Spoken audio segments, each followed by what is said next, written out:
आज यिनीहरू जुन तरिकाले राष्ट्रमाथि घात गर्दैछन् त्यस नाताले त व्यक्तिलाई झुन्डाउनु पर्ने रहेछ। यिनीहरू जतिका बेइमान, आफ्नो अडान नभएको, आफ्नो सोच र विचारमा क्षमता नभएको र मुलुकप्रति गद्दारी गर्ने त अर्को मान्छे जन्मे छैन। माटो पनि सिकाएन, मेहनत सिकाएन, इमान सिकाएन, जमान सिकाएन, लुट्न सिकायो, मान्छे मार्न सिकायो। आजको दिन एयरपोर्टको खरदारको घर जानुहोस्, 5 वटा बालवाला र भूतपूर्व खरदारको घर जानुहोस्, राजा घर हेर्न जानुहोस्, अनि थाहा पाउनुहुन्छ तपाईँले राजा भनेको कस्तो रहेछ। नारायण हेटीमा जनताले गाजा बाजा र माला सहित ज्ञानेन्द्र भित्राउने दिन आइसक्यो। त्यो नारायण हेटी सफा गर्न थाले हुन्छ। आरक्षण सारक्षण भन्ने कुरा, जनजाति भन्ने कुरा, यो सबै नचाहिँदो ठाउँबाट नचाहिँदो कुरा सिकेको। संसारको सबैभन्दा सुखी देश, सबैभन्दा धनी देश राजावाद देश छ।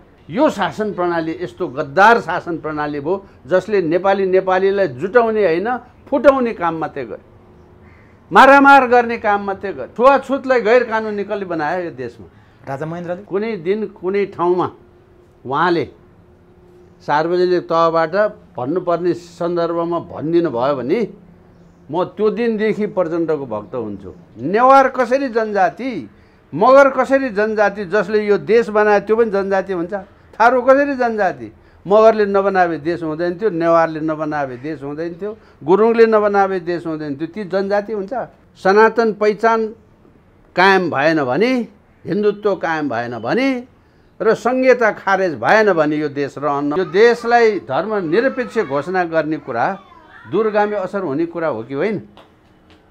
यो देशलाई संहितामा लाने कुरा दूरगामी असर गर्ने कुरा हो कि होइन? एभरेस्ट नेपालमा पूर्व मन्त्री एवं राष्ट्रिय शक्ति नेपालका अध्यक्ष संयोजक केशरबहादुर विष्टलाई स्वागत गर्छु। तपाईँलाई एभरेस्ट नेपालमा हार्दिक स्वागत छ। धेरै धन्यवाद छ।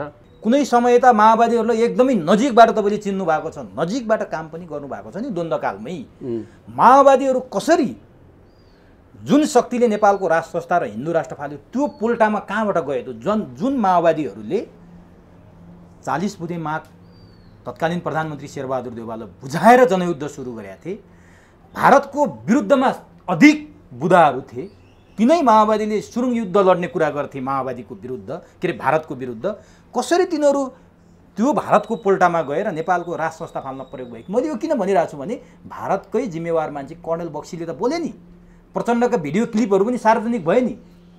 कुन कारण र के कति कारणले प्रचण्डहरू भारतको पोल्टामा? बेइमान र कृतज्ञताको पराकाष्ठा,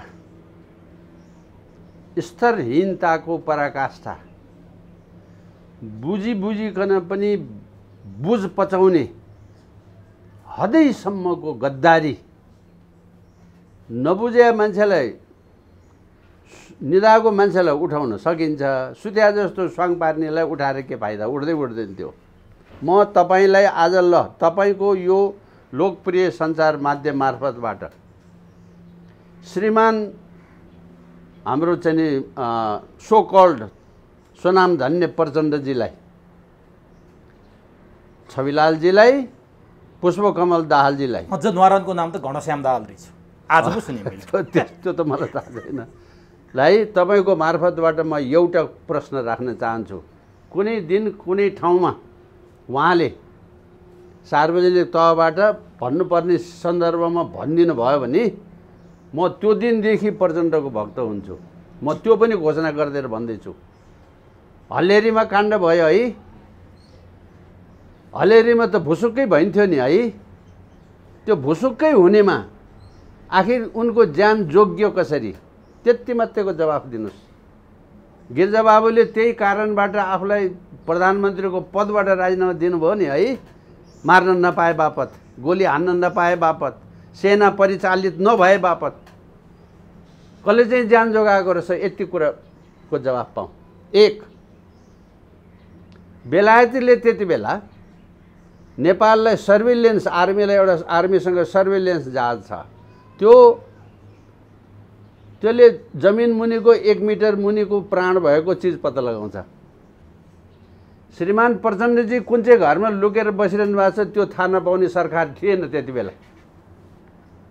रोल्पामा आज प्रचण्डजी उठेर यो घरबाट उ त्यो घरमा जानुभयो, उहाँ गएको 2 घन्टा पछाडि यो घर पड्क्यो।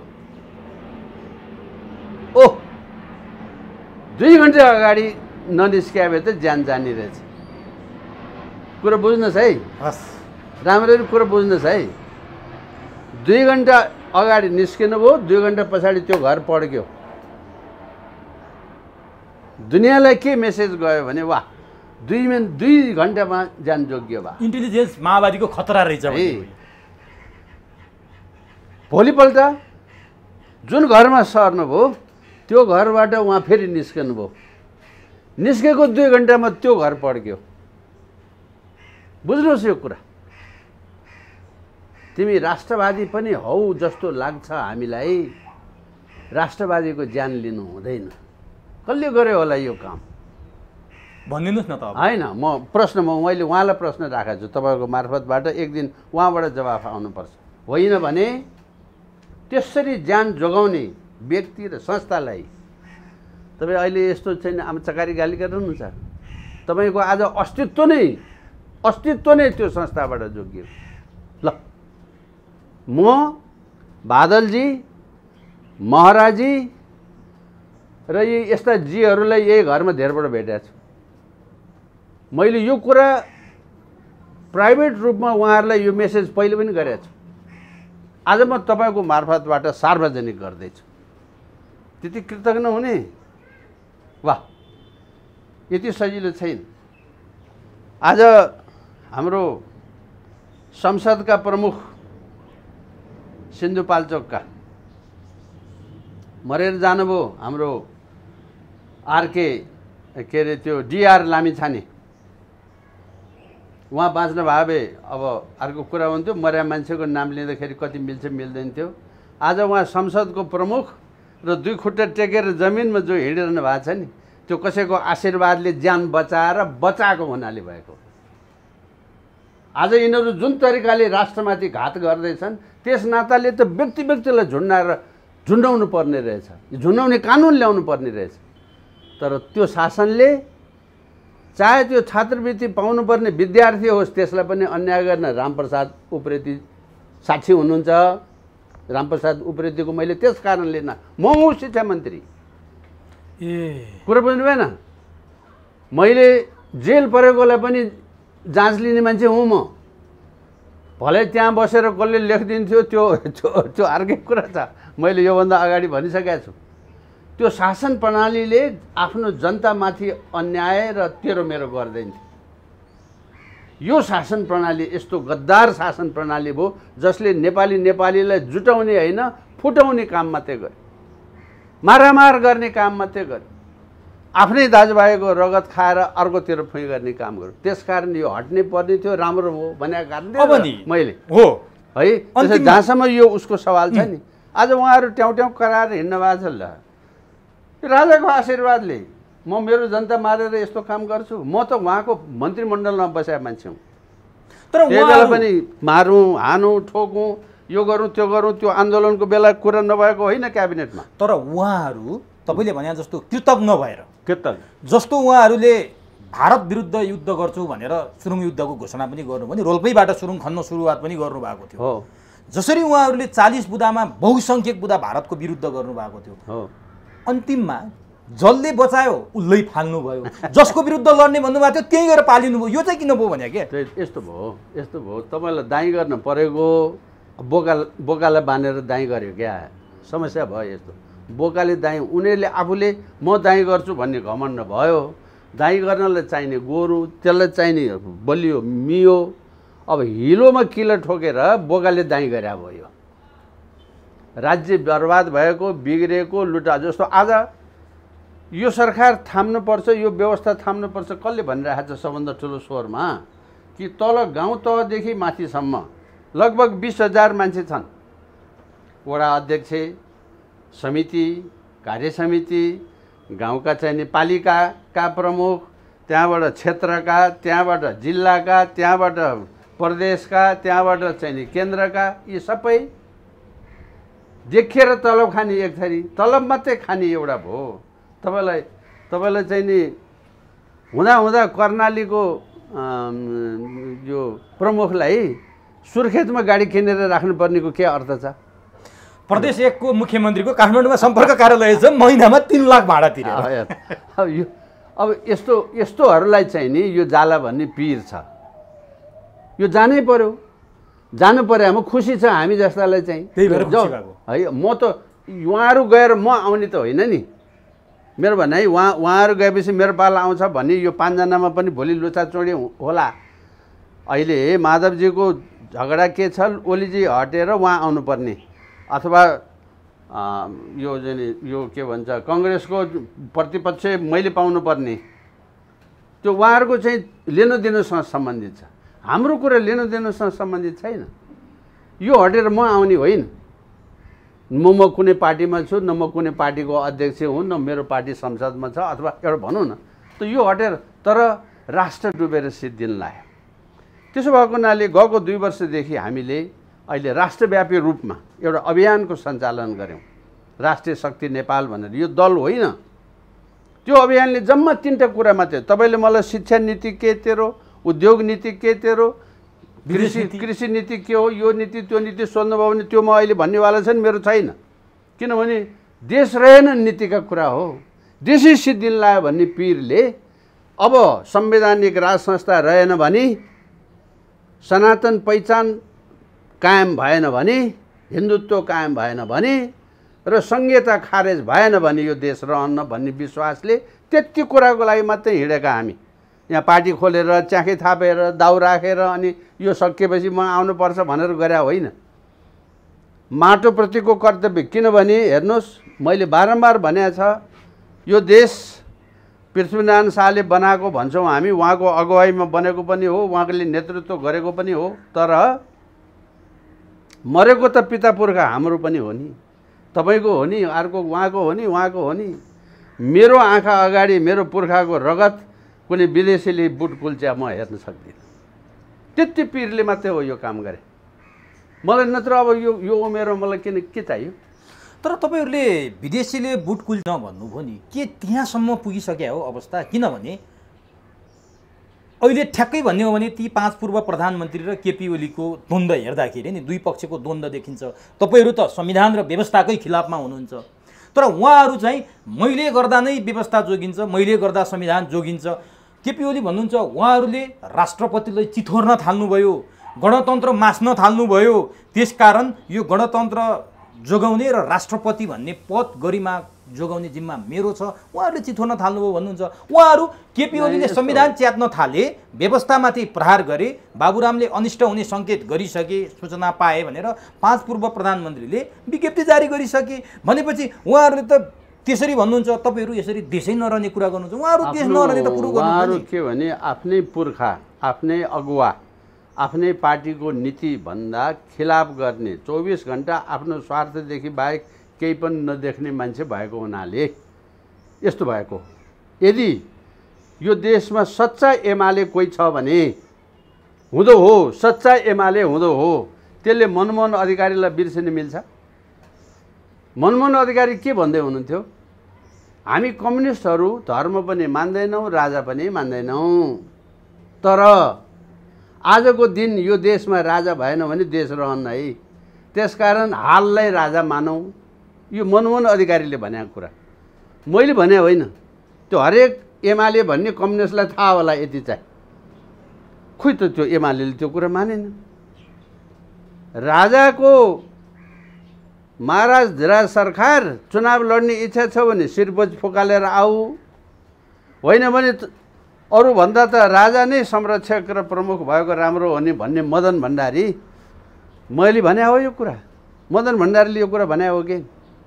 कहाँ छ यो एमाले? आफ्नै मदन भण्डारी जसलाई देउता जस्तो मान्छु भन्छ, यथार्थमा गद्दारी गर्छ। आफ्नै आदर्श एउटा चाहिँ नि के भन्छ स्टेट्सम्यान जस्तो प्रधानमन्त्री मनमोहन अधिकारीको लाइन र नीति त्यो हो, त्यसको खिलाफ गर्छ। त्यति त गर्यो। काङ्ग्रेस हेर्नुहोस्, घैँटो सुराई र छाता लिएर प्रधानमन्त्री क्वार्टरमा पसेको प्रधानमन्त्री निस्किँदा पनि त्यही 3टा कुरा लिएर मात्रै निस्केको सन्त प्रधानमन्त्री कृष्णप्रसाद भट्टराईको अगुवाईमा प्रजातान्त्रिक पक्ष 7 जना, वामपक्ष 7 जना यही एमालेहरू मिलेर 47 को संविधान बनाएको होइन, राजा समेत भएर बनाएको होइन, मैले बनाएको हो, हिजोको पञ्चले बनाएको हो। त्यो बनाएको संविधान माओवादीले तर्साएर बन्दुक देखायो भने भरमा तपाईँ लुतुत्तै चाहिँ ध्वज फुकालेर फालिदिएर आज देशको यो गति हो। यिनीहरू जतिका बेइमान, आफ्नो अडान नभएको, आफ्नो सोच र विचारमा क्षमता नभएको र मुलुकप्रति गद्दारी गर्ने त अर्को मान्छे जन्मे छैन। तर यिनीहरूले देशै नरहने त कुरा गरेका छैनन् नि। तपाईँहरू त देशै नरहनेमा जानु। देश नरहने भने के भने, देश नरहने भने के भने, जुन देशको स्वाभिमानसँग सम्बन्धित कुरा छ, देश उडेर अन्त जाने त होइन नि।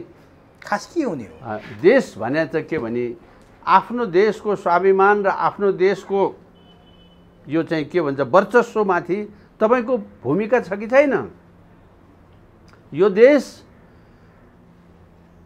पुरानो भन्नुहुन्छ भने त हजारौँ वर्ष पुरानो हो नि। छिमेकी देश त भर्खर यो त 70 वर्ष भयो जन्मेकै, बडा ठुलो कुरा गर्छ नि। दक्षिणतिरको देश जन्मे 70 वर्ष भयो, उत्तरतिरको देशको यो परिवर्तन आएको 45 पछाडिको, त्यहाँ पनि 60-70 वर्ष भयो। देश पुरानो भए तापनि है, तर नेपाल त त्योभन्दा पनि पुरानो हो नि। हाम्रो देश कहिलेदेखि जन्मिया, हाम्रो इतिहास हजारौँ वर्षको इतिहास भएको देश हो नि है। त त्यो देशको स्वाभिमान भनेको कुरा आज चाहिँ नि 100 ठाउँमा सीमाको पिलरहरूमा तलमाथि भइरहेछ, 171 ठाउँमा भइरहेछ। त्यो समाधान गर्नलाई चासो हुनु पर्दैन? खोइ त यत्रो विधिपटक सरकार आइसक्यो गइसक्यो छैन।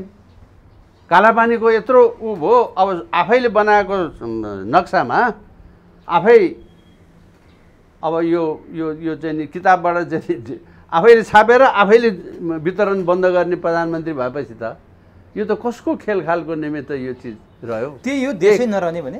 त्यो मात्रै होइन, त्यो जनसङ्ख्याको आधारबाट पनि त्यो भयो, नागरिकताको आधारबाट पनि त्यो भयो। तपाईँले कम्प्रोमाइज गर्दा गर्दा भोट खसाल्नलाई सीमा पारीबाट आएका मान्छे जति पनि नागरिक हुन् भन्न थाल्नुभयो। 40-45 लाख नागरिकताको काण्ड भएर आज त्यो 40-45ले राजा वीरेन्द्रले नछेकिदिया भए त्यो अहिले कायम भएको भए त अहिले करोड पुगिसक्थ्यो। आफ्नै देशमा यो देश हामीलाई चाहिन्न, उता मिलाइदेऊ भन्ने मान्छेको वर्चस्व भइसक्थ्यो। हामी त्यो गर्न कहाँ सक्छौँ? देशै नरहने भयो भनेको कारण त्यसो भएर तपाईँ संसदले नै पास गरेर यो देश चाहिन्न भनेको छिमेक देख्नु भएन? सिक्किमको कुरा, छिमेकमा त्यो दुर्घटना भयो। अहिले पनि त्यो समय र यो समय आकाश जमिनको फरक भइसक्यो। बागमतीमा धेरै पानी बगिसक्यो, अझै पनि नेपाल सिक्किमीकरणको खतरा छ भनिरहँदा अब त्यो अवस्था देख्नुहुन्छ र तपाईँ? होस् गरेन भने चाहिँ जे पनि छ क्षमता, जस्तो अहिले तपाईँले हामीले जुन छलफल गरेका छौँ, खबरदार भन्ने मान्छेहरू भएपछि त हुँदैन नि। यहाँ खबरदार भन्ने मान्छे जन्माउनु पर्यो कि नेपाली जन्माउनु पर्यो। पार्टीको मात्रै मान्छे भएर भएन। पार्टीको मात्रै मान्छे हुँदा त अहिले काङ्ग्रेसमा कुरा गर्नुहोस् न, बिपीवादी मान्छे जति भने पनि छ नि। राजाको गर्दन तल मेरो गर्दन माथि भनेको बिपी, राजा नरहे देश रहन्न, देश नरहे काङ्ग्रेस पनि रहन्न भनेको बिपी। त्यसो भए त बाँकी सबै काङ्ग्रेसले राजा चाहिन्छ भन्नुपर्ने नि। ऊ दाउ खोजेर बसिरहेछ नि, दाउ खोजेको छ नि, उसको निजी दाउ खोज्छ नि। हो त्यस्तो देशवासी भए त्यस्तो खोज्दैन थियो, त्यो दलवासी भयो। उसको दलले भने छैन, विवेकमा लागेको छ तर दलले नभन्या हुनाले ऊ बोल्न सक्दैन। यो दलको अनुशासनले उसलाई गलत बाटोमा हिँडायो, जुन अहिले यो दलको चाहिँ नि यो ऊ भइरहेछ। त्यसो भएको हुनाले स्वाभिमान र सिस्टम नबोल्ने, डरको भरमा, धम्कीको भरमा, लोभको भरमा निर्णयहरू गर्ने भएपछि भोटमा पनि त्यो गति भयो नि।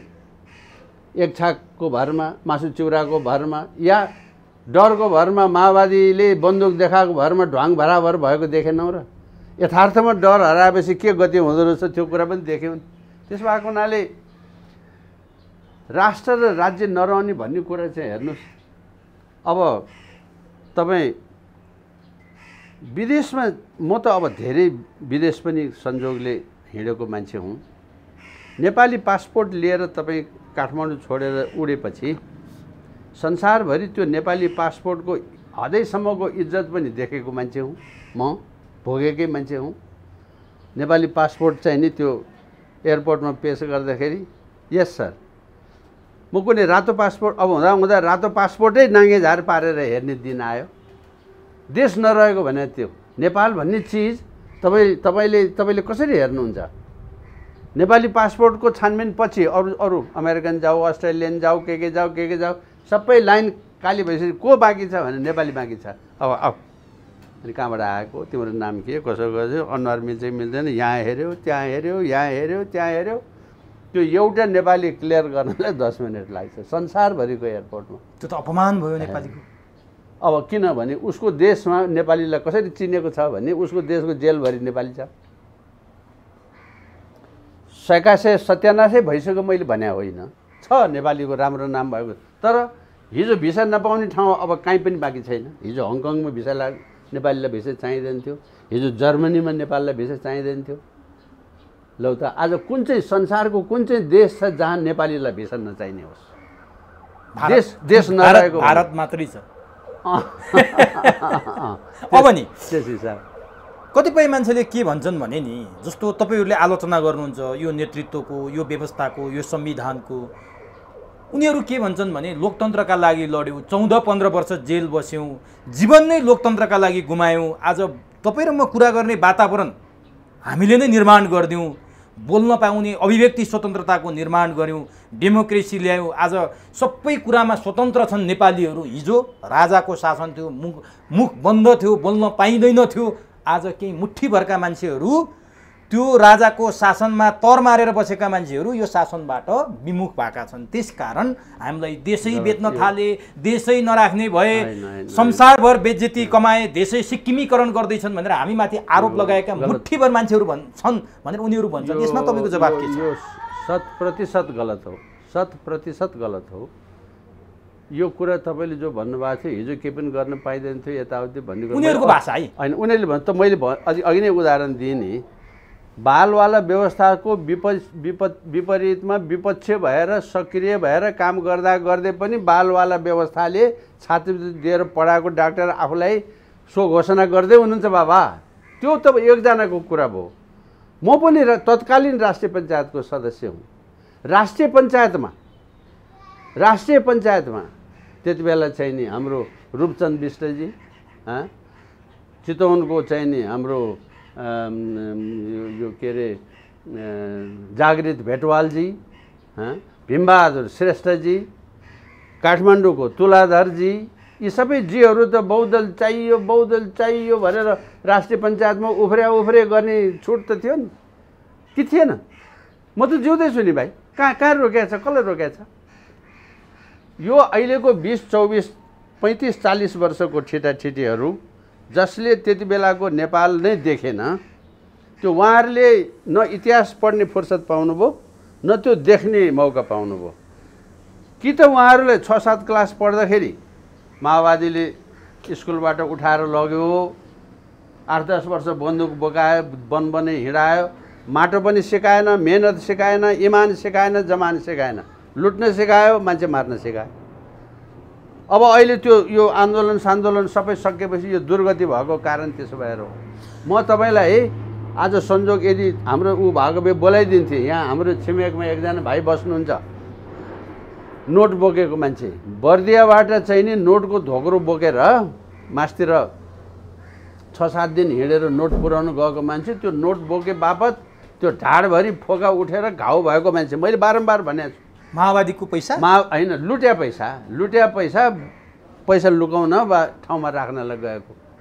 त्यो नोट बोक्ने भाइ जस्ताको तस्तै छ, अहिले भरिया नै छ, ऊ चाहिँ नि जालदारीमै काम गरिरहेछ, ठुलो माओवादी कार्यकर्ता है। त्यो जसले लगेर जहाँ लगेर बुझायो, त्यो नोटले कल्ला कमाल गर्यो, त्यो पनि हामीले देखिरहेछौँ। कसैको नाम किन्ने जसले बोक्यो नि त्यो नोट, सबै नेपालीको हित हुन्छ भनेर बोक्यो होला बिचरा, यहाँ घर छोडेर गएको मान्छे है, त्यसको हालत जहाँको त्यही छ। त्यसो भएको हुनाले हेर्नुहोस्, यो त्यति बेलाको राष्ट्रिय पञ्चायतमा समेत स्वयं राष्ट्रिय पञ्चायत र राजाको विरुद्धमा अफिसियल्ली राष्ट्रिय पञ्चायतमा बहस गरेको उदाहरण त मै छु। कहाँ तपाईँले के पनि गर्न पाइन्न भने के? त्यसो भए त्यस कारण यो थाहा नपाएको मान्छेहरूले, अनुभव नगरेको मान्छेहरूले भन्ड्या भरमा, यस्तो टाप लगाएको भरमा भएको कुराहरू हो। तपाईँ चाहिँ नि जति पनि चुनावहरू, कलेजहरूका चुनाव त्यति बेला नि हुन्थे कि हुँदैन थिए? हुन्थे, अहिले पो हुन छोड्यो त। बरु अहिले हुन छोड्यो, 21 वर्ष हुन भएको है। नत्र कलेजमा चुनाव हुन्थ्यो। कलेजमा कसको चुनाव हुन्थ्यो? त्यही नेभी सङ्घको हुन्थ्यो, त्यही फेडेको हुन्थ्यो, त्यही अखिलको हुन्थ्यो। ती सबै तथा नाम भाषण त गर्थे। यो सबै नचाहिने। त्यसो भए नि अहिले तपाईँले जो पात्रहरूलाई नकारात्मक भागमा प्रकट गर्नुभयो, तपाईँले भन्दा तपाईँ जस्तै जो यो व्यवस्थाको विरोध गर्नुहुन्छ, संविधानको विरोध गर्नुहुन्छ, नेतृत्वको विरोध गर्नुहुन्छ, प्रणालीको विरोध गर्नुहुन्छ नि, यो प्रणालीको नेतृत्व गरेर आएका र यो प्रणाली जोगाउनुपर्छ भन्नेहरूको यो देशमा कुनै सकारात्मक भूमिका छैन। उहाँहरूले यतिका वर्ष तपाईँ जत्तिकै उमेर उहाँहरूले बिताइसक्नु भएको छ, अहिले तपाईँकै समकालीनहरू हुनुहुन्छ। उहाँहरूले के देशका लागि सबै काम नकारात्मक मात्रै गर्नुभयो? देश बेच्ने अभियान मात्रै गर्नुभयो? देश कङ्गाल बनाउने अभियान मात्रै गर्नुभयो? कुनै पनि सकारात्मक पाटो देखिँदैन? जानेर गर्नुभयो भनेर नै म सबैलाई त्यसरी भन्दिनँ। उहाँहरूको अक्षमताको कारणले, उहाँहरूले नजाने हुनाले, उहाँहरूले नसिके हुनाले यस्तो भएको चाहिँ हो। मेरो लक्ष्य नै म यो बेचेर खान्छु भन्ने मेरो नहोला, तर मैले काम गर्न नजानेर बिग्रेर त्यस्तो भएको चाहिँ हो। म प्रश्न भएँ। अर्थात् तपाईँ चाहिँ नि अहिले हामीले जो परिवर्तनका कुरा गरेका छौँ नि, त्यो व्यवस्था परिवर्तन, व्यवस्था फाल्ने भन्ने जो अर्थ लगाएको छ त्यो कुरो सत्य होइन क्या। जस्तो तत्कालीन काम चलाउ संविधानको बेला समेत संविधान सभाले संविधान घोषणा गर्नुभन्दा अघिको काम चलाउ संविधानले पनि, अन्तरिम संविधानको कुरा, अन्तरिम संविधानले पनि देशलाई दूरगामी असर पर्ने चिजहरूमा जनमत सङ्ग्रहमा गइनेछ भनेको छ तत्कालीन संविधान। अर्थात् यो देशलाई धर्मनिरपेक्ष घोषणा गर्ने कुरा दूरगामी असर हुने कुरा हो कि होइन? यो देशलाई संहितामा लाने कुरा दूरगामी असर गर्ने कुरा हो कि होइन? गणतन्त्रमा यो देशलाई राज संस्था नराख्ने कुरा दूरगामी असर हुने कुरा हो कि होइन? यो कुराको लागि जनतासँग सोध्न, सल्लाह गर्न, अनुमति माग्न या भोट माग्न या चाहिँ नि निर्णयको लागि चाहिँ नि आह्वान गर्न पर्छ पर्दैन?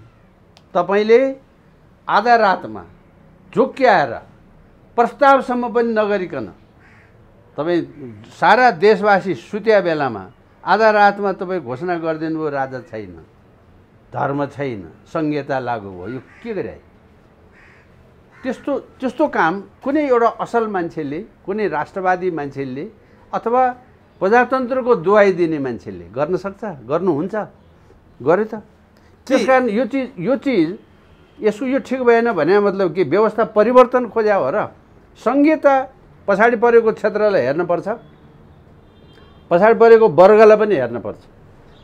इतिहासको कालखण्डमा उत्पीडनमा परेको मान्छेलाई झन् बढ्ता हेर्नुपर्छ। यो सही कुरा, तर त्यो हेर्दा जातको नाममा, भाषाको नाममा, वर्गको नाममा र भूगोलको नाममा गर्न पाइँदैन। अब नि जस्तो नि तपाईँले ठ्याक्क प्रसङ्ग ल्याइहाल्नुभयो, भूगोलको त त्यति अहिले देखिँदैन, धर्मको नाममा अलिकति देखिएको छ, जातका नाममा चाहिँ अलि सतहमै देखिने गरी केही दिन अगाडि काठमाडौँको एउटा डेरा दिएको र बस्न नपाएको प्रसङ्ग अहिले दलित समुदाय र ब्राह्मण, क्षेत्री, नेवार अरू समुदायहरूसँग एउटा ठुलो द्वन्द्वको अवस्था सिर्जना हुने अवस्थामा देखिएको छ। यो चाहिँ संविधानकै कारण भएको हो कि यो साँच्चीकै अन्यायमा परेर उहाँले उजुरी दिइसकेपछि भएको सामान्य कुरा हो अथवा यो व्यवस्थाले निम्त्याएको यो विकराल रूप हो? यसलाई कसरी लिनु भएको छ? यो व्यवस्था र व्यवस्थाको ह्यान्डलिङले निम्त्याएको विकराल रूप हो। राजा र राज संस्थाले त त्यति बेलै विशेनगरजी भनेको राजा पृथ्वीनारायण शाह विशेनगरजीको घर आँगनमा गएर ए विषय मलाई यस्तो गर्न पर्यो, लौ न कसरी मद्दत गर्ने भनेर भिक्षा थाप्न जाने र त्यो विशेनगरजीलाई त्यति उच्च सम्मान दिने राजा भएको देश हो नि यो। त्यति मात्रै होइन, 2020 सालमा मुल्की ऐन बनाएर छुवाछुतलाई गैर कानुनी कसले बनायो यो देशमा? राजा महेन्द्रले। अब संस्कारबाट यो चिज हटेको छैन, यो सत्य हो। अब अरूको त हटेन, तपाईँ माओवादीलाई हेर्नुहोस् त, बिचरा भन्छु म। ओहो, देशको परिवर्तनको यत्रो कुरा गर्ने माओवादीले अस्ति पश्चिमको एउटा भागमा एउटा केटा र एउटा केटी, आफूलाई मन परेको केटी बिहा गर्नलाई दुईटैको सहमतिले लिन गएको बेलामा त्यसलाई गाउँलेले समातेर खोलामा डुबाएर मारेन? कसले मार्यो? त्यो कुन जातले मार्यो? र त्यो कुन पोलिटिकल कर्मले मार्यो? विचार गर्नुहोस् त। जातको मात्रै कुरा छैन यहाँ, जातको मात्रै कुरा छैन यहाँ। एउटा राजनीतिक विश्वासमा आधारित मान्छेले मार्यो, जुन राजनीतिक विश्वासले आज 18,000 मान्छेको ज्यान लिएको छ। म तपाईँलाई यसरी देखाउँदैछु ऐना, सत्य कुरै यही हो। तर जति अब यो भावनाबाट हटिसक्यो।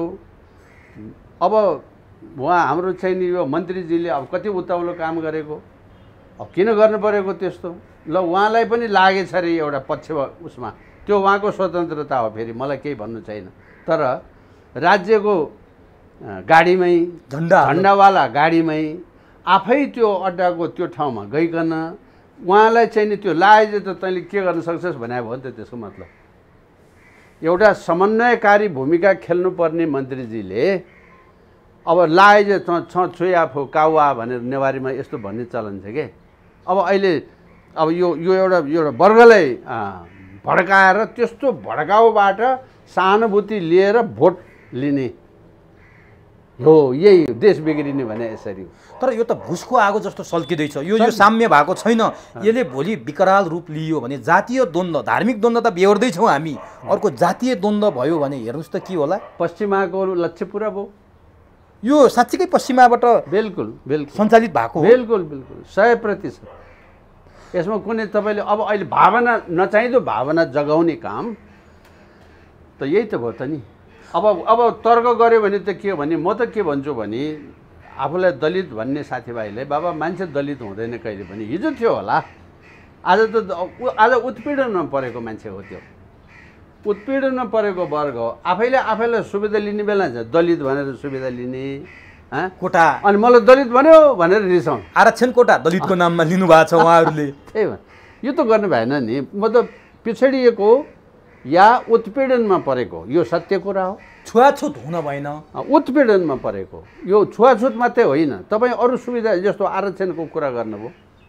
प्रतिशतको आधारमा आरक्षण पाउने हो भने जनसङ्ख्याको आधारमै पाउनु पर्थ्यो नि त उनीहरूले, बिचरा त्यो त पाएको छैन नि।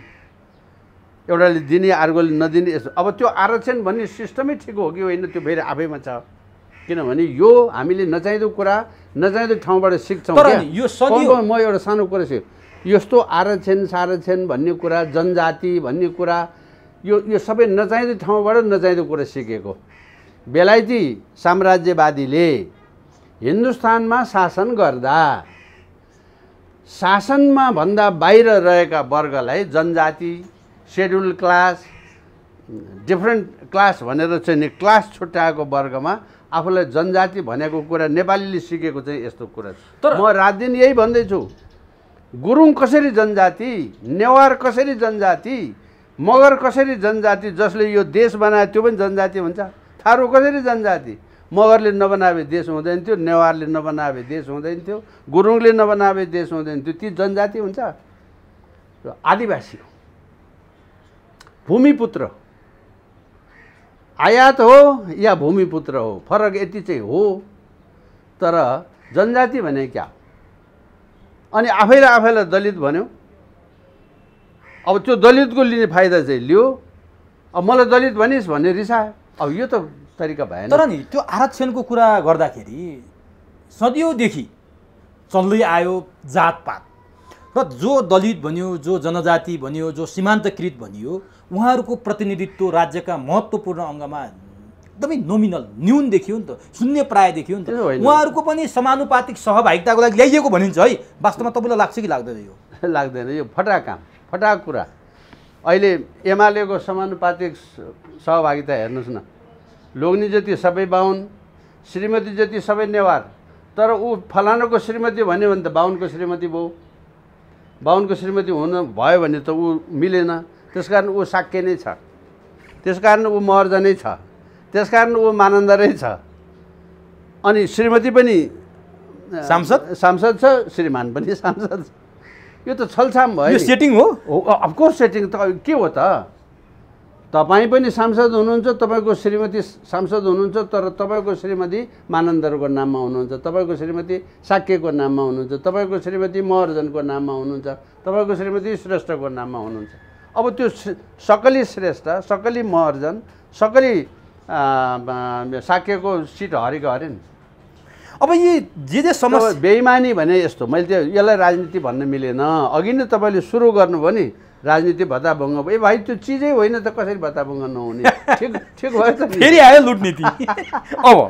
अब नि यो जति समस्या हामीले अहिले चाङकाचाङ थुपारिरहेछौँ नि, राजा हिन्दू धर्म आएपछि यो चुड्कीका भरमा जादु जस्तै छुमन्तर हुने हो र तपाईँहरूले खोजिरहनु भएको छ कि गणतन्त्र आएको भर्खर हो, 62-63 पछि राजा हटे, 72 सालमा संविधान आयो। यो शैशव कालमा पनि प्रवेश गरेका छैन। यो बाल भर्खर वृक्ष सानो एउटा बेर्नु छ, अलिकति समय लाग्ला। यस्तो यस्तो बेलैमा काटछाँट गर्नु पर्यो, कुरो त्यो तपाईँ सही हो। रोप्या हो, त्यो गलत बाटो र गलत हाँगा ल्याएको छ, त्यसलाई बेलैमा काटछाँट गर्नु पर्यो र ठिक ठाउँमा ल्याउनु पर्यो। त्यसो गरेन भने खराब हुने भयो। यो कुनै फ्याँक्न मास्न नाच्नको कुरा गरे होइन, बेलामा सच्याउने काम जरुरी भयो। अहिले तपाईँ भ्रष्टाचार नियन्त्रण होस् भन्ने चाहनुहुन्छ कि चाहनुहुन्न? अवश्य चाहनुहुन्छ है। सके त निम्टान्ने होस् भन्ने चाहिन्छ, तर भ्रष्टाचार भन्ने कुरा संसारमा हतपति निम्टान्न हुँदैन। मृत्युदण्ड दिने देशमा पनि भ्रष्टाचार छ, तर कमसेकम त्यहाँ न्यून से न्यून छ। एक दोस्रो, माथिल्लो तहमा बसेको मान्छेले भ्रष्टाचार गर्दैन या गर्ने आँट गर्दैन। त्यसकारण स्वतः नै त्योभन्दा मुनतिरका चिजहरू सफा हुन्छ। मुहान सफा भएपछि खोल्चाको पानी सफा भयो नि। यहाँ मुहान धमिलो, अब यो धमिलो मुहानलाई सफा पार्न पर्यो भनेको कुरा तपाईँ यो सिँगै फ्याँक्न खोज्यो मास्न खोजेको रूपमा नलिनु। त्यसरी लिने होइन कि हामीले मुहान सफा गर्न खोजे हो। मैले बार भन्ने गरेको छु नि। अब कहिलेकाहीँ बडो मन आँटेर लिडको लाउनु पर्यो भन्दैछु नि म। तपाईँले बारम्बार भन्नु, मैले बारम्बार भनिरहेको छु। तर लिडको लाउँदा के हुन्छ, किसानको मित्र गडेउला पनि मर्छ नि। किसानको मित्र किरा छ नि, लिडको लाउनु भयो त्यो थिचेर गडेउला पनि मर्छ नि। तर गडेउला मर्छ भन्ने पिरले तपाईँले लिडको लाउनु भएन भने त्यो बारीमा तपाईँ मकै रोप्न पनि सक्नुहुन्न, कोदो रोप्न पनि सक्नुहुन्न, धानको त कुरै छाड्यो। त्यसो भए बिरुवा काटछाटको कुरा गर्नुभयो नि तपाईँले। तपाईँहरूको एजेन्डा नै छ राष्ट्रिय शक्ति अभियानको राष्ट्र संस्था, हिन्दू राष्ट्र र सङ्घीयता खारेज। यो आएपछि समस्या चुड्कीका भरमा जान्छ। मैले भने जस्तो चुड्केको भरमा जाँदैन। चुड्केको भरमा समस्या त हिजो राष्ट्र संस्था हुँदा पनि थिए नि। बुझेँ, तर तपाईँ चाहिँ नि बाटो र ट्र्याक चाहिँ नि ठिक ठाउँमा राख्नु। अब राम्रो घोडा भए चाँडो पार गर्छ, अल्छी घोडा भए नराम्रो पार गर्छ। 5 वर्षमा त्यो घोडालाई फ्याँकेर राम्रो घोडा ल्याउँछ जनताले, अनि उसले पार गर्छ। तपाईँ गलत ट्र्याकमा जान सक्नुहुन्न। अमेरिकामा कुनै राष्ट्रपतिले धुनधान राम्रो काम गर्छ, कुनै राष्ट्रपति सिल्ली हुन्छ, अल्छी हुन्छ। त्यो 5 वर्ष खेर जान्छ, तर त्यहाँ व्यवस्था परिवर्तन हुँदैन। किनभने त्यो दायाँ बायाँ उसलाई एउटा संसारको सबैभन्दा शक्तिशाली मान्छे जिन्दगीभर भइरहँ भन्ने लाग्छ होला नि, तर उसलाई त्यो सम्भव छैन। किनभने त्यहाँ शक्तिको सन्तुलन यस्तो बनाइदिएको छ जसबाट ऊ फुत्केर 2 तालीभन्दा तेस्रो ताली जानै सक्दैन। तर राजा फ्याँक्ने नाममा, परिवर्तनको नाममा मिडल इस्ट भरि हेर्नुहोस्, जहाँ राजा कायमै छन् त्यो त छँदैछ। जहाँ राजा हटेको ठाउँमा राष्ट्रपति आज 30 वर्ष, 32 वर्ष, 40 वर्ष। सिरिया जस्तो देशमा त अहिलेसम्म 11 लाख मान्छे मरिसके। जानकी छोड्दैन, बसर असदले त छोडेकै छैन। जानकी छोड्दैन, 11 लाख मान्छे मरिसक्यो भाइ, छोड्दैन। ल्याएको के त भन्दा राजा हटाएर आएको राष्ट्रपति हो नि। इजिप्टमा अहिले 45 वर्ष भयो, कति मान्छे मरिसके, जानकी छोड्दैन। त्यसकारण परिवर्तन मात्रै औषधि होइन, त्यसको चाहिँ नि जो दायाँ बायाँ चाहिँ नि को चाहिँ उ छ नि, त्यसलाई ठिक ढङ्गले राख्नु भएन। शक्तिको अहिले नेपालमा भएको समस्या के, तपाईँ अदालतमाथि अविश्वास भयो किनभने त्यो राजनीतिक पार्टीले नियुक्ति गर्यो। अदालतमाथि क्वेसन यो पार्टीले गर्यो। तपाईँ डिएसपीमाथि शङ्का भयो किनभने त्यहाँ पार्टीले नियुक्ति गर्यो। सिडिओमाथि भयो किन प्रशासन निष्पक्ष र स्वतन्त्र भएन। किन भएन भने सेवा आयोग, लोकसेवा आयोग स्वतन्त्र भएन। लोकसेवा आयोगमा को बस्यो भन्दा माओवादीको सबैभन्दा कट्टर मान्छे गएर बस्यो। अब त्यसले निष्पक्ष निर्णय गर्छ र निष्पक्ष नियुक्ति गर्छ भने तपाईँ कसरी पत्याउनुहुन्छ? एकपछि अर्को मौकामा कसरी त्यो ग्र्याब गर्न सकिन्छ, चाहे प्रशासनमा होस्, चाहे हुँदा तीनटा विश्वविद्यालयको भाइस चान्सलर बनाउनु पऱ्यो, तीनटा बालवाला पार्टीकोलाई भागभन्डा गर्नु पऱ्यो। संवैधानिक नियुक्तिहरू हेर्नुहोस्, हुँदा न्यायाधीशको प्रधान न्यायाधीशले समेत भाग खोजेर अलमल लन्ठ्याङ पारिदिने। माथिल्लो सदनकोलाई भाग चाहियो, तल्लो सदनकोलाई भाग चाहियो। तपाईँ 5 जनाको समिति बनाउनु भएको छ, 5 भाग नलाइकन त तपाईँ निर्णय नै गर्न सक्ने हुनुभयो। अब यो ओलीको मात्रै दोष होइन, म भन्छु यो सिस्टम खराब।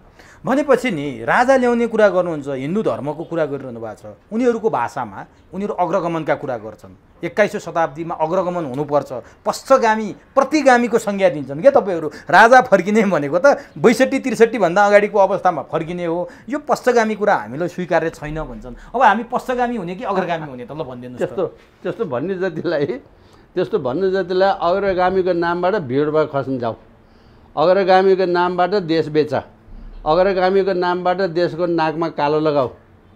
के हो अग्रगामी भने? आज 70 लाख जनता बाहिर छ, त्यसमध्ये 50 लाख चाहिँ राजावाद देशमा छन्। चाहे स्पेन होस्, चाहे जापान होस्, चाहे अरबका यी सबै देश हो। राजावाद देशमा भएको कमाई र आम्दानी र उनको आर्थिक स्थितिबाट फाइदा लिएर पैसा कमाएर यहाँ घरमा स्वास्नी छोरछोरी पालिरहेछ बिचरा त्यो दुःख गर्नेले। नेपालको राजा हुँदाखेरि के कसरी देश पछि परे? अहिले संसारको सबैभन्दा सुखी देश, सबैभन्दा धनी देश राजावाद देश छ। त्यो पछाडि फर्किया हुन्छ? जापानीलाई पछाडि फर्किया भन्न सक्ने महापुरुष यहाँ को जन्मिया छ? अब पछाडि फर्किया भन्छ त्यो ठाउँको छिटो टेस्ट पास गरेका छैन, एसएलसी ग्रुपसम्म पुगेको छैन, 18 वर्ष अब हो, 19 वर्षको भयो, त्यो पछाडि फर्किने भन्छ। कसलाई भने यहाँ भन्दा उसको बाउ काका उहाँ जापानमा गएर जिन्दगीभर कमाएर ल्याउँछ र जहाँ राजा छ। हो त्यसो हो भने अब मैले जापान मात्रै भने, यस्तो अरू जति उदाहरण पनि छ। के भएर त्यसो भने तपाईँहरूले बारम्बार भन्दै आएको कुरा केही दिन अगाडि प्रचण्डले भने, रिसको झोकमा भने कि केमा भने, राजाहरूको शानको बयान गरे प्रचण्डले। राजाहरूको शान कस्तो थियो राष्ट्रपति भन्ने संस्थाको त्यति पनि भएन। हिजोका राजाहरूको शान मान बरु राजै ठिक भने। अनि हामीलाई के लाग्यो, केही मान्छेलाई के लाग्यो भने राजा फाल्न प्रयोग भएको थिए प्रचण्डहरू भने त हामीले कुरा गरिसक्यौँ। कतै राजा ल्याउन पनि फेरि प्रचण्डहरू प्रयोग हुन ला त होइनन्। प्रचण्डको बोली बाबुराम भट्टराईको अनिष्टताको सङ्केत। केही समय अगाडि बाबुराम भट्टराईले राजाको बयान गरेका थिए। यी कुराले कतै भारत चीन राज संस्थाप्रति अलिकति दाइना भएर नेपालमा राज संस्था फर्किन थाल्यो र प्रचण्डको यो अभिव्यक्ति आयो। 5 पूर्व प्रधानमन्त्रीहरू त्रासमा परे। तपाईँलाई के लाग्छ, के थियो प्रचण्डको त्यो बोलीभित्रको अन्तर? त्रासमा परेको चाहिँ अवश्य हो। प्रचण्डको बोलीसँग अहिले तपाईँ लगायत धेरैलाई यो बडो चर्चाको विषय भएको छ, यो भाइरल भएको छ, यो धेरै थोक भएको छ। म त भन्छु तपाईँ त्यो भट्टराईजीलाई हेर्नुहोस् न, बाबुराम भट्टराई। ऊ त राजा बिरामी भएको बेला अस्पतालमा नमस्ते गर्न जान्छ, गएको छ। ल त्यो त कसैले पनि चर्चा गरेन भाइ। यो उसले यो अस्ति योभन्दा पहिलोपटक महाराज सरकार बिरामी भएर यो मुटु सम्बन्धी अलिकति कम्प्लिकेसन्स आएर अस्पताल बसेको बेलामा त्यहाँ चाहिँ नि भेट्न जाने भिआइपीहरूको लिस्टमा हेर्नु सबभन्दा माथि बाबुराम भट्टराई अस्पताल भेट्न गएको। त्यो त कसैले पनि चर्चा गरेन। अब अहिले अब आफ्नो के खतरा पर्यो, के गर्यो, कसो गर्यो, तेरो योभन्दा त बरु राजै ठिक छ भने मतलब प्रचण्डले अब राजा ल्याउँ भनिहाल्यो भन्ने अर्थ चाहिँ मैले त्यसरी लिएको छैन। उनले बोल्न नचाहेर पनि उनको मुखबाट सत्य चाहिँ निस्केको हो। सत्य त्यही हो, हामीले देखिराखेका छौँ। विश्वको राष्ट्रपतिले, विश्वको राष्ट्रपति भन्छु म अमेरिकाको राष्ट्रपतिलाई, संसारको कुनै देशको राष्ट्रपति वा राज्य प्रमुखलाई लाइन बसेर रिसिभ गर्दैन त्यो मान्छेले कहिले पनि। रिसेप्सनमा उसमा भेट्ने कुरा आफ्नो ठाउँमा हो। हाम्रो राजालाई त्यत्रो सम्मान गरेर नेपालको शान्ति क्षेत्रको प्रस्तावको सबैभन्दा पहिले सार्वजनिक पब्लिक भाषण गरेर घोषणा गरेको रोनाल्ड रेगनले है। त्यो बेलाका काम गर्नेहरू हाम्रो डाक्टर भेकबहादुर थापा उहाँहरू धन्यवादका पात्र हुनुहुन्छ। त्यो पृष्ठभूमिमा काम गर्नेहरू थुप्रै थिए मान्छेहरू है। अब बेलायतको महारानीको संसारमा जहाँ जहाँ पनि राजा गए, राजा महेन्द्र होस्, राजा वीरेन्द्र होस्, होइन, राजा ज्ञानेन्द्र होस्, उनको शान त्यो शान छ। प्रचण्डले त्यो सत्य बोले। हात्ती हिँडेपछि हात्ती जस्तै हिँड्छ नि, मुसा जस्तो थोरै हिँड्छ। अब मुसाले हात्तीमै भनेर हात्तीको कुरा गरेर त भयो। भनेपछि प्रचण्डले भनेको कुरा सत्य छ, उनले जानी नजानी फुत्काए। त्यो कहिलेकाहीँ ढाँट्नलाई छेक्नलाई त्यो चाहिँ गरे हुन्छ, सपनामा पनि कहिलेकाहीँ निस्किन्छ नि, त्यो निस्किए मात्रै हो। अब प्रचण्डले त्यो बोले, केपी ओलीका विश्वासपात्र, केपी ओलीलाई बा भनेर बोल्छन् महेश बस्नेत, एकदमै प्रभावशाली पनि छन् एमालेभित्र। हिजोको एमालेको केन्द्रीय कमिटीको बैठकमा 8वटा बुँदा चाहिँ प्रस्ताव गरेका छन् उनले। यो अफिसियल्ली प्रस्ताव भयो, अनौपचारिक पनि होइन, जहाँ केपी ओली पनि छन् त्यो बैठकमा। उनले चाहिँ मुख्य विषय चाहिँ सङ्घीयता र धर्मनिरपेक्षताको बारेमा बहस सुरु गर्नु पर्यो, यानि कि पहिलेदेखि भन्दै आइरहेछन् यो खारेज गर्नु पर्यो भने उनी बोल्दै आइरहेछन्। उनले बोल्नु भनेको केपी ओलीसँग त्यो जोडिन्छ र केपी ओलीमाथि यी 5 पूर्व प्रधानमन्त्रीहरू आरोप लगाइरहन्छन्, संविधान च्यात्छ, व्यवस्था फाल्छ, हिजो पनि बैलगाडी सिद्धान्त बोकेको हो भनेर आरोप लगाइरहन्छन्। के साँच्चीकै केपी ओली त्यही दिशातर्फ गएका हुन्? अनि केपी ओली के सङ्केत गर्छ महेश बस्नेतको प्रस्ताव? केपी ओली गए कि गएन मलाई मतलब छैन। मलाई चाहिँ आजभोलि बढी से बढी मान्छे, चाहे त्यो पार्टीमा लागेका होस्, एमालेमा होस्, काङ्ग्रेसमा होस्, अथवा स्वतन्त्र विवेकी होस्, वा हिजो एउटा प्रोफेसनल पेसामा लागेको या हाम्रो, म फेरि दोहोऱ्याएर भनौँ, डाक्टरहरू जस्ता हुन्, सबैले आफ्नो विवेक अब बोल्नुपर्छ भन्ने लागेको जतिले बोल्न थालेका छन्। यो राम्रो सिम्टम हो, असल कुरा हो। तपाईँहरू बोल्दा अरू पनि थपे। अब हामी 10औं वर्षदेखि यही कुरा भने छौँ, लेखै छौँ। यो संविधान च्यात्नु पर्यो भन्ने सबभन्दा पहिला मान्छेहरू मध्येका हामी नै हौँ है। आज अरूले पनि भने सुन्दाखेरि बल्ल कुरा बुझे चाहिँ राम्रो भयो, हामीलाई खुसी लाग्ने कारण त्यसो भएर हो। भनेपछि बाबुराम र 5 पूर्व प्रधानमन्त्रीहरूलाई अनिष्टको सङ्केत भयो यो, तपाईँहरूलाई चाहिँ यो खुसीको सङ्केत हो? हामीलाई भन्दा पनि राष्ट्रको लागि, देशको लागि खुसीको सङ्केत। अब कहिलेसम्म च्यातिन्छ त यो? कहिले राजा ज्ञानेन्द्र नारायण हिटीमा पदार्पण हुने अवस्था देख्नु भएको छ? अब त नजिक आए जस्तो देखिन्छ। किनभने तपाईँसँग धेरै कुरा गरियो, अवस्था त्योभन्दा अहिले धेरै परिवर्तन भएको छ। प्रधानमन्त्री केपी शर्मा ओलीले हिजोको बैठकमा के चेतावनी दिनुभयो भने जसले विपक्षी नेतालाई प्रधानमन्त्री बनाउन हस्ताक्षर गर्छ त्यो एमाले हुन सक्दैन। अब माधव नेपाल एमाले भएनन् प्रधानमन्त्रीको भाषामा। अदालतको फैसला आएको 24 घण्टाभित्र अप्रिय निर्णय लिन्छु भनेर भन्नुभएको छ केपी ओलीले। के हो त्यो? अहिले त्यो त प्रश्नै भयो नि त। अब पार्टी छोड्या पनि छैन, पार्टीको अनुशासनमा बस्या पनि छैन, विपक्षीलाई चाहिँ पक्रेर आफ्नै पार्टीको नेतालाई मास्न हिँडेपछि त उसले अप्रिय निर्णय त जसले पनि होइन, पार्टीको लागि मात्रै होइन देशकै लागि अप्रिय निर्णय लिन्छु भन्नुभएको छ। त्यसो भने जस्तो लाग्दैन है मलाई। उहाँ अप्रिय निर्णय लिन्छु भन्नुभएको हो, देशको लागि भन्नुभएको जस्तो तर लाग्दैन। अदालतको फैसला भन्नुभएको छ नि उहाँले। हो त, अदालतको फैसला पनि त अब के फैसला आउँछ भन्ने थाहै नपाइकन उसले यस्तो गर्न लाग्यो भनेर हामीले अहिले प्रिएम्प्ट गर्नु त्यो अलिक उपयुक्त हुन्न कि? मेरो विचारमा 2 दिन 4 दिन अझै पर्खिनु। तर के भन्छन् कतिपयले भने केपी ओलीले राष्ट्रपति शासन, सैनिक शासन लाउने चेतावनी दिनुभएको हो। त्यो अदालतको फैसलापछि केपी ओलीले यी 2टा काम गर्दै हुनुहुन्छ र त्यसपछि चुनाव पनि हुँदैन, भ्याकेन्ट क्रिएट हुन्छ र राज संस्था फर्किने सम्भावना बढी छ भन्छन्। तपाईँलाई के लाग्छ? सैनिक शासन हेर्ने आँखा हो, हेर्नुहोस् है, मैले यदि राम्रो आँखाले हेर्ने हो भने बिचरा केपीजी बिरामी मान्छे यत्रो दुःख गरिसक्नुभयो, हैरान शास्ति भइसक्यो।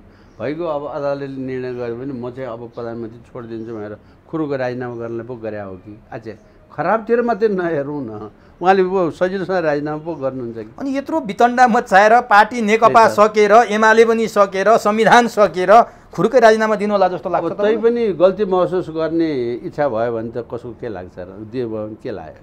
दिनुभयो बेठिक गरेँ कि ठिक भयो कि खराब भयो कि भनेर त्यो 24 घण्टा त्यो हुटहुटी देखिन्छ उहाँहरूको बोली भनाइ यो उसले।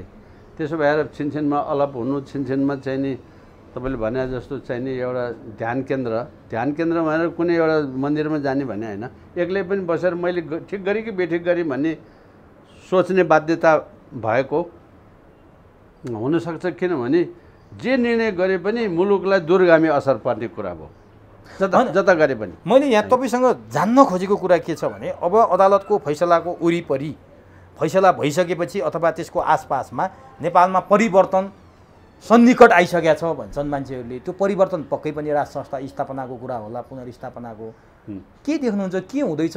केही न केही ठुलै परिवर्तन हुँदैछ। राज संस्था यसलाई यसो हो, अहिले अदालतले चाहे जे गरोस् नगरोस् 254 वर्षदेखि शासन गरे मात्रै होइन, आजको दिनसम्म पनि नेपालीको मनमनमा जनजनमा यो संस्था भए राम्रो हुन्छ भन्ने भावना प्रचुर मात्रामा भएको कुरा राजा आफ्नो खुसीले देउताको दर्शन गर्न जाँदाखेरि पनि देश मेचीदेखि महाकालीसम्म कुनै पनि ठाउँमा दुर्गममा सुगममा 8,000 10,000 20,000 50,000 मान्छे गुहार पछि लागे हामी देखेकै छौँ। शासन व्यवस्था भनेको त लोकप्रिय मान्छेहरू जनप्रिय मान्छेहरूलाई साथमा बसेर लिएरै शासन व्यवस्था हुने हो। यदि प्रजातन्त्र मान्ने हो भने लोकतन्त्र भनेर जसलाई तपाईँ अझ सुधारिया शब्द हाल्नु भएको छ तपाईँले, लोकतन्त्रै भए पनि भने राजा बिनाको आजको दिन र राष्ट्रिय अन्तर्राष्ट्रिय र हाम्रो जुन सामरिक सार्वभौमत्व सत्तासँग सम्बन्धित कुरा समेत जोडिएर आइसकेपछि राजा बिनाको कुरा कल्पना गर्न सकिन्न। चाहे त्यो अदालतले फैसला गर्यो राम्रो, नगरी जनताले ल्याउँछ, त्यो ल्याउँछ, नल्याइ छोड्दैन, ल्याउँछ, त्यसमा हामी पनि लागेका छौँ। अब यो कुनै लुकाइरहनु पर्ने कुरा भएन नि। त्यसमा तपाईँहरू पनि लाग्नु भएको छ, केपी ओलीले पनि आरोप लाग्न थालिसक्यो। केपीले अब साथ दिनुभयो भने राम्रो, हामी धन्यवाद भन्छौँ नि उहाँलाई। भनेपछि अब त्यो बिन्दु नजिक आइसक्यो हो। मैले तपाईँले ज्योतिष भनेर मिति घोषणा गर्नुहोस् त भने होइन, तर हुन्छ नि एउटा विश्लेषण, एउटा आकलन आइसक्यो। भनेपछि नारायण हेटीमा जनताले गाजा बाजा र मालासहित ज्ञानेन्द्र भित्राउने दिन आइसक्यो। त्यो त्यो त्यो नारायण हेटी सफा गर्न थाले हुन्छ, कुचलाउन थाले हुन्छ। तपाईँ एउटा विचार गर्नुहोस् न, भनेर ल्यायो भने अलिकति छाती पोल्ने कुरा हुन्छ। आजको दिन तपाईँहरू जस्तो पत्रकार जो घर घर जानुहुन्छ, मेरो घर नै आउनुहुन्छ, सहस्रको घरमा पुग्नुहुन्छ, यो खुला पनि छ, टिकट काटेर नारायण हेटी जानुहोस् र त्यो राजा वीरेन्द्र बस्ने घर हेर्नुहोस्, दरबार होइन घर हेर्नुहोस्। आजको दिन त्रिभुवन अन्तर्राष्ट्रिय विमानस्थलको खरदारको पनि त्योभन्दा राम्रो र बेटर र सुविधा सम्पन्न घर छ राजाको। उसको सुत्ने ओछ्यान हेर्नुहोस्, खाने भान्सा हेर्नुहोस्, लाउने लुगा हेर्नुहोस्। भाइ यो देशको त त्यस्तो तपस्या गरेर राजा खलकले पनि बनाएको देश हो नि त, नेपाली जनताले भने। अब अहिले हेर्नुहोस् न, मैले कुनै नयाँ नौलो कुरा भनिरहनु परेन, खुला छ नि त्यो श्री सदन होइन, राजा वीरेन्द्रको घर। आजको दिन एयरपोर्टको खरदारको घर जानुहोस्, 5वटा बालवाला र भूतपूर्व खरदारको घर जानुहोस्, राजा घर हेर्न जानुहोस्, अनि थाहा पाउनुहुन्छ तपाईँले राजा भनेको कस्तो रहेछ। यिनले 24 घन्टा नेपाली जनतालाई 20-30 लाख युवाहरूलाई, तपाईँहरू जस्ता युवालाई 24 घन्टा के सिकाए? राजा भने सामन्ती हुन्छ, राजा भने सामन्ती हुन्छ, स्विस ब्याङ्कमा पैसा राखेछ, यो अहिले स्विस ब्याङ्कको पैसा लुट्या छ, 24 घन्टा यति सिकाए। अहिले स्विस ब्याङ्कमा 46 अर्बभन्दा बढी पैसा छ। कसको हो त्यो? त्यही राजाको होइन, अरू यति चाहिँ पक्का हो। अरू कसको? यिनले 24 घन्टा सिकाएको त्यही होइन भने। अब अन्तिममा 18 गते आन्दोलनको घोषणा गर्नुभएको थियो हो, प्रेस मिट गरेर नै त्यो आन्दोलन रोकेको कुरा पनि जानकारी गराउनुभयो, जहाँ हामी पनि उपस्थित थियौँ। अब केही सङ्केत पाएर मान्छेले आकलन गरे कि केशरबहादुर विष्टहरू केही सङ्केत पाए, बढार्नु पर्ने कसिङ गर्थ्यो, हावाले उडाइदिन थालिसकेका छ, त्यसकारण आन्दोलन रोके भन्नेहरू पनि छन्। काहीँ न काहीँबाट केही हावाले पात हल्लायो, त्यसकारण केशरबहादुरहरूले आन्दोलन रोके भनिरहेछन्। के कति कारणले आन्दोलन रोक्नुभयो? केही गर्नै नपर्ने गरी नारायण हेटी सफा गर्ने त कुरा गरिसक्नुभयो होइन? त्यस्तो केही सूचना तपाईँहरूले आयो र रोक्नुभयो कि के हो? होइन, अहिले रोकिया चाहिँ के भयो भने हामी एउटा जिम्मेवार, हामी त हेर्नुहोस् जुलुस गर्दाखेरि पनि एउटा टोली, गत मङ्सिरमा पनि तपाईँले ख्याल गर्नुभयो होला, त्यो सारा जुलुसको पछाडि एउटा टोली बोरा बोकेको, प्लास्टिकको बोरा बोकेको एउटा टोली हाम्रो त्यहाँ सँगसँगै हुन्छ। हेर्नुहोस्, त्यो मान्छेले पानी खान्छ, के गर्छ, त्यो बोतल फाल्छ, त्यो सबै टिप्दै झोलामा हाल्दै, टिप्दै झोलामा हाल्दै पोको पारेर हामी जस्ता त्यस्तै सफा गर। हाम्रो स्ट्रिक्ट नोटिस छ, त्यो बिरुवा नकुल्छ, त्यो ब्याड नबिगार, हामी त्यो खालको मान्छे हामी भएको हुनाले त्यहाँ एकछिन जथाभावी बाँदर कुद्या जस्तो कुद्नलाई चाहिँ नि जुलुस गर्ने होइन। त्यसमा अब एकछिन भन्नुहोस् न, अब हाम्रो अहिले 66वटा जिल्ला पुग्यौँ हामी, 66वटा जिल्लाका जिल्ला कार्य समिति, साना ठुला 2 जना 5 जनादेखि 10 जना 20 जना चाहिँ नि आउने। अब गाडी जोर बिजोर भयो, अब बल्ल बल्ल आफ्नो खल्तीको पैसा हालेर 2000 4000 5000 रुपियाँ सबैसँग चन्दा उठाएर गाडी भोटतिर ल्याउनु पर्ने, त्यो गाडीमा चाहिँ नि 25 जना अटाउने गाडीमा 10 जना मात्रै राख्न पाइने भयो। अब यो पनि चाहिँ नि बाहिरको साथीहरूले सहभागी हुन आउन नसक्ने भयो। यहीँ उपत्यकाभरि हेर्नुहोस्, अहिले यहीँबाट त मान्छेलाई गाह्रो हुन्छ, उति वर चापागाउँ लेलेबाट मान्छे कसरी हिँडेर आउँछ, त्यो पनि नसक्ने भयो। खालि सहर बजारभित्रका मान्छेहरू मात्रै हुने भएको हुनाले यो हामीलाई अलिकति, त्यसमाथि प्रधानमन्त्रीलाई दालजीहरूलाई दोष लागिराखेकै छ कि लकडाउनको बेलामा समेत यस्तो बेकायदा गरिदिएर यो रोग फैलाउनमा यिनीहरूले यत्रो चाहिँ नचाहिँदो काम गरे। भ्याक्सिनको कुरा गरेनन्, देशलाई चाहिएको छ भ्याक्सिन, गाडी किन्ने काम गरे। भाइ संसारको बजेट रोकेर भए पनि पहिले भ्याक्सिन किन्न पऱ्यो नि। भ्याक्सिनको लागि कतार थाप्ने हिँड्ने होइन नि। कतार थापेर देख्नुभयो बेइज्जती, राष्ट्रपतिले कतार थापिन् नि, कोही कसले दियो, कसैले दियो? किन्ने ताकत राखेको भए, म यति किन्छु भनेर किन्ने ताकत राखेको भए अर्को कुरा हुन्थ्यो। कतार थाप्दा त खोइ आफैलाई पुग्दैन, तपाईँलाई अहिले कहाँ पछि दिउँला भन्ने, घरमा माग्ने आयो भने आज होइन आज जाऊ या आज 1 रुपियाँ मात्रै लिएर जाऊ भन्ने कुरा न हो। त यस्तो देशै यस्तो थाङ्न बनायो क्या, त्यो स्वाभिमान र त्यो चिज भन्ने चिज हरायो। तपाईँको फलानु देशको राष्ट्रपतिले यस्तो गरेछ, हामीले केही गर्नुपर्छ भन्ने जो कमाई जो हुन्छ नि, जो कमाई त्यो व्यक्तित्व हो, त्यो छैन। यही हो समस्या। भनेपछि अब चाँडै हामीले चाहिँ नि त्यो बिल्कुलै स्वास्थ्यको कारणले, मापदण्डकै कारणले, लकडाउनकै कारणले यो गरे हो। त फेरि दुःख छ यी दिनका दिन। यो लकडाउन त हामीले मात्रै मानेको छौँ, अरूले मानेको छैन। भने चाँडै तपाईँहरू हामी फेरि गर्छौँ, तुरुन्तै गर्छौँ। हामी सबै तयारै छौँ, खालि यो ब्रेकडाउन 2-4 दिनको मात्रै कुरा हो। चाँडै हामी एउटा विशाल र्याली गर्छौँ। यो भावनासँग सम्बन्धित जसले गरे पनि उसलाई पनि सघाउँछौँ। हामीलाई पनि सबैले यो भावना मान्ने, संवैधानिक राज संस्थावाला, सनातन पहिचान हुनुपर्छ भन्नेवाला सबैले सघाइदिनुहोस् भन्ने आह्वान गर्छौँ। यो ल्याइदिएर देशलाई स्थिति बनाइदिएपछि शासन गर्न कसलाई रहर लाग्छ उसले गर्नुहोस्, हामी त्यसमा छैन। हस्, समय दिनुभयो, अत्यन्तै महत्त्वपूर्ण भनाइराखिदिनु भयो, यसको लागि तपाईँलाई हार्दिक धन्यवाद। धेरै धन्यवाद। तपाईँको लोकप्रिय माध्यमलाई म फेरि एकपटक आभार व्यक्त गर्न चाहन्छु। धन्यवाद।